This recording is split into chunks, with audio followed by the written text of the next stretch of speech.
All right, guys, so this video is going to show you how to do completing the square without using algebra tiles. So completing the square is a way that you take a quadratic in standard form, which this is, and rewrite it in vertex form.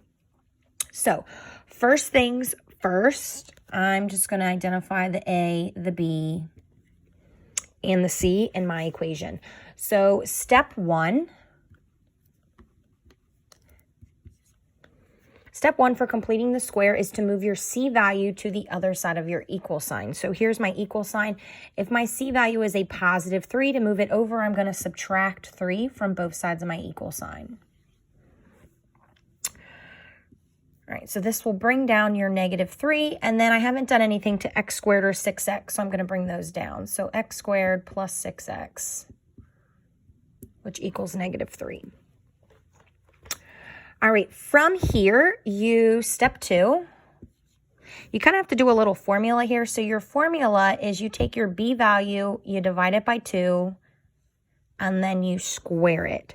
So in our equation here, our B value is going to be 6. So I'm going to take my 6 and divide it by 2, and then I'm going to square it.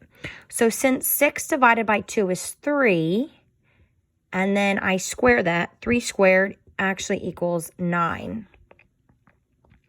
Once you get the 9, I'm going to take the 9 and I'm going to add it to both sides of my equal sign. So I need to add a 9 here and add a 9 here. So on the right-hand side, negative 3 plus 9 is going to equal your positive 6. And then on the left-hand side, well, when I go to add 9, well, 9 doesn't have a like term on the left-hand side. I've got x squared, I've got a 6x. Since 9 doesn't have a like term, I just need to add 9 onto the end of the x squared plus 6x plus 9. All right, from here, your next step is to factor this. So now we need step 3 is going to be your factoring. So factoring, this is where you're going to use your T-chart. So here on the left-hand side, I have a quadratic here. So I have my A, my B, the C. So if I want to factor this, I'm going to do this with my T-chart. So remember, when we're factoring, we're looking at our first number and we're looking at our last number. So if I look at my first number, which is x squared. So what two numbers multiply to give us x squared? So that's x and that's x. Then I'm looking at numbers that are going to multiply to give me 9. So my numbers that multiply to give me 9, put this at the top. We have 1 times 9, 3 times 3. And then I also can make all these numbers negative. So negative 1 and negative 9, negative 3 and negative 3. So now I'm looking at these numbers. Now I need some sort of cross multiplication. They need to add to a positive 6. So since my numbers need to add to a positive 6, I don't want to use the negative options here because I need to keep all my numbers positive. So if I'm looking at my numbers here of 1 and 9 and 3 and 3, well, which ones are going to add to give me the 6? It's going to be your 3 and your 3.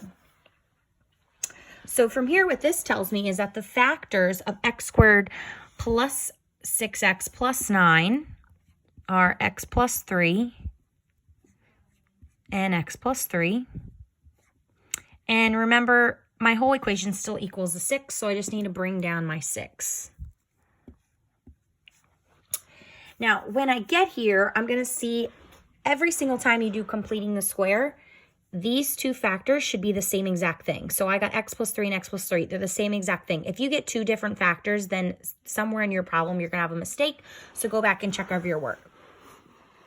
Now, if you recall, when you have something multiplied by itself, it is actually the same exact thing as squaring it. So I can actually rewrite this as x plus 3 squared. Means the same exact thing. It's still equal to 6. Now, lastly, if I want to put it in vertex form, you kind of want to rewrite it so it's equal to 0, just like we want in standard form. So the only way to make this equal to 0, since it currently equals 6, is subtract 6 back over. Now, this will go to my 0. Now, when I'm subtracting 6 on the left-hand side, everything is inside parentheses. That's kind of like its group. You can't take negative 6 from the group. So the only thing we can do is put x plus 3 squared and minus 6 on the end.